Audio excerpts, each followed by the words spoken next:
Good morning, everyone. Guess what I'm today? I was actually invited to a very special place, to a very special person that's building right now Mushroom Direct. Follow me here.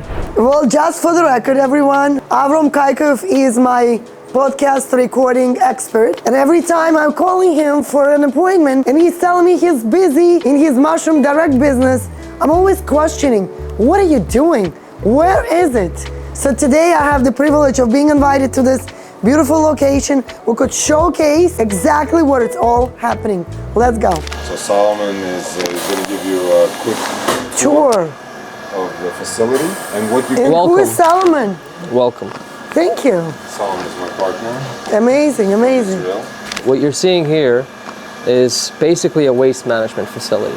And now I know that's going to sound profane for a moment, waste management. But yes, in fact, what we are doing is we are creating substrate or the medium, and in our case, we're using waste to make it. Waste? What does that mean, waste? So let me get into detail.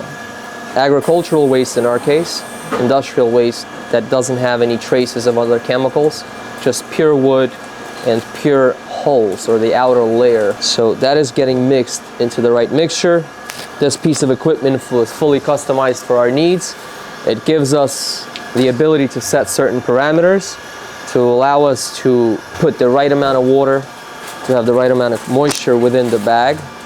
And the bag is now our womb, and I'll discuss that in a moment. They are packaged and thrown into this autoclave. It's actually pretty hot as we speak, 250 degrees, 15 psi. For about 6 hours in total is our sterilization process. We sterilize it in order to eliminate any sort of competitors. Once the bags come out, if you feel them, they are now cold to the touch. Wow. Okay? They go into our lab. This is the most sterile part of the process. You could take a look. Everything is labeled and traced. Part of what we are doing here, we are solutions creators. So we are creating solutions not just for ourselves, but for other farms.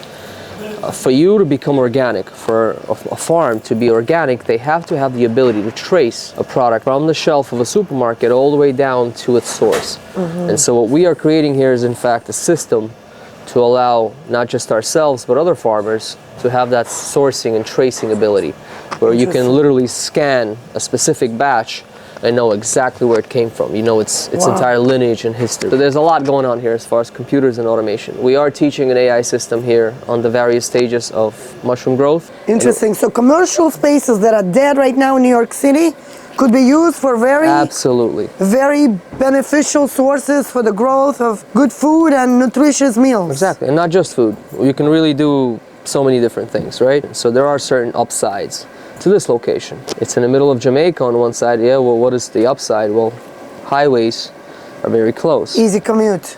There's easy commute. We have commercial vehicles, so we have to make sure that we can use the LIE as an example. Right. There's a lot of local population. Right. The Asian community consumes a lot of mushrooms. Right.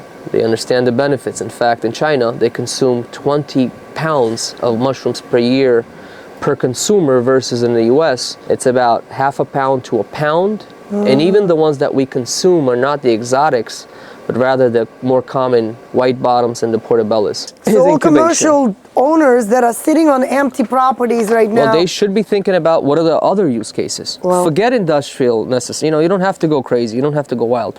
But urban farming can be a solution. So from here, so these bags. So I see every bag has a number. Yes. What does it mean? We're now adding QR codes. There's a specific code and everything. All right. Again, talk about traceability. Having the ability to trace your product to its original source is the big deal. Wow. And USDA organic certification requires you to have that ability. And so we've created our own system for now. This was our easiest, fastest way. And then we turned this system into the automation. In fact, the beta version will be launched by Friday morning. We will have a beta version operating within our own farm, and within a month it will be commercially available to other farmers looking to become organic and having this tracing or traceability capabilities. Can they go back? So ask yourself that question. The products that we buy in the supermarkets today, can you pick up a product No, you can't. on a shelf of a store and know where it came from, who was harvested by, and what was the process of growing that product? Absolutely not.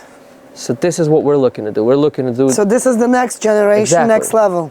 Exactly. And you- imagine now having that as a public option, right? Wow, Where the amazing. public can grab a pack off a supermarket and know when it was born. This is specifically organic popcorn.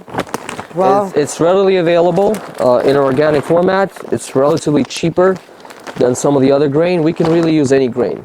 And the grain is really used as a medium to introduce the mycelium into the substrate bags on a faster pace. But you can see the various development stages. So this just started.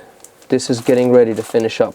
Once it's fully consumed, once the corn is fully consumed, then it goes into the next stage. It goes into the lab, and a bag like this can make us up to 60 bags like those. 60. 60. Wow. How many types of mushrooms are you guys growing here? So we're currently growing 12 species. 12. We do How have many altogether in mushroom world? So in the mushroom world, there are thousands of species that are known, that are grown globally, Wow.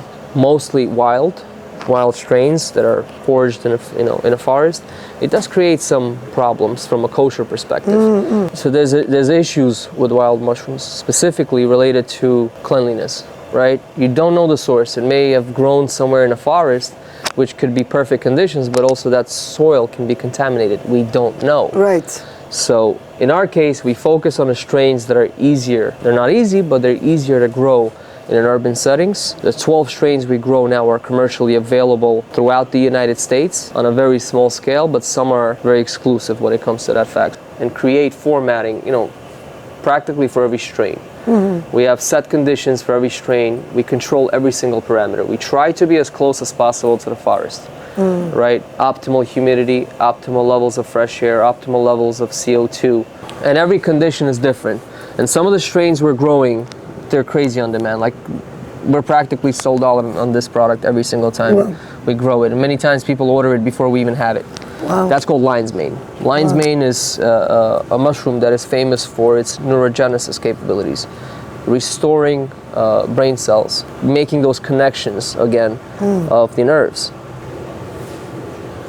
So those double in size daily. Wow.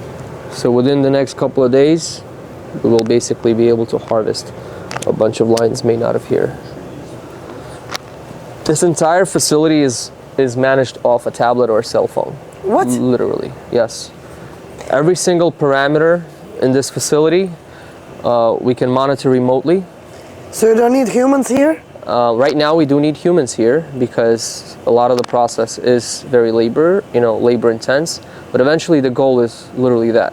Wow. Minimal human involvement. Wow. So the idea of having a facility that you can run off a cell phone, that's pretty Ideal. cool, right? But as I mentioned earlier, there's artificial intelligence being trained Wow. through the cameras throughout the Wow. facility, including the grow rooms, to show the various stages of the mushroom growth. Why? Because eventually we have to have the ability to harvest those automatically. But in order for us to know when to harvest, that data has to be tagged, right? The data is tagged and then educated onto the robotic arm or whatever mechanism we may use. By the way, speaking of robots, there's a robot right there. Her name is Temi. She was born in Israel, but in essence, when I'm sitting in Israel, I am practically working here without being here physically. And so everything is controlled, right? Let's say you're a customer in your famous restaurant and you want 10 pounds of mushrooms on this day. If you give us heads up, we can let the notification be set up into the system, and then a product will be delivered to you Wow. at the right time. So the idea is really to be that precise. So when was this grown? This was harvested early this morning, and these were already sent out to the supermarkets. They will be on the shelves of local supermarkets, and the map, by the way, is on our website, mushroom.direct. They can see all the local supermarkets where we are selling our products. So if I wanted to buy this, do I have to go to Mushroom Direct? You can go on the website and buy directly from us. That is the freshest source, because the day it's harvested is the day it's delivered. Or you can buy it in a local supermarket, and the likelihood of that product being more than a day old is very small, because every time we put product on the shelf, they call us back very quickly, hey, we need more product. The conditions inside are sterile. The bags are created in a sterile state, right? They're created in a lab that is completely sterile. The bags are enclosed. The environment inside stays sterile throughout the process. So cleanliness is part of what happens here. In fact, I'm very proud of a recent piece of news that we just got from the USDA. We voluntarily took an audit by the USDA MGAP program, which means mushroom specific program, and we passed it with flying colors. And we are now certified also by USDA MGAP, which makes us like the Bentley of the mushroom farms. Amazing, amazing, amazing. Wow, all right. So that's us. Of supportive systems of other businesses, families, communities. Correct. Capital. Yes. Like we see today, Consumers, it's the Ubers and the Yes, Airbnb yes. styles, connections. Yes, I don't absolutely. have to own everything, Correct. you know. Absolutely. We need each other to grow together. We need each other to grow together, and that's the message essentially. Well, on that note, I am super excited for you guys to participate in this. That's so unique. I have not seen this in any field. And I wish you guys all the best and nothing but the good luck and the bright, bright future ahead. Thank you very much. Thank you. Appreciate it.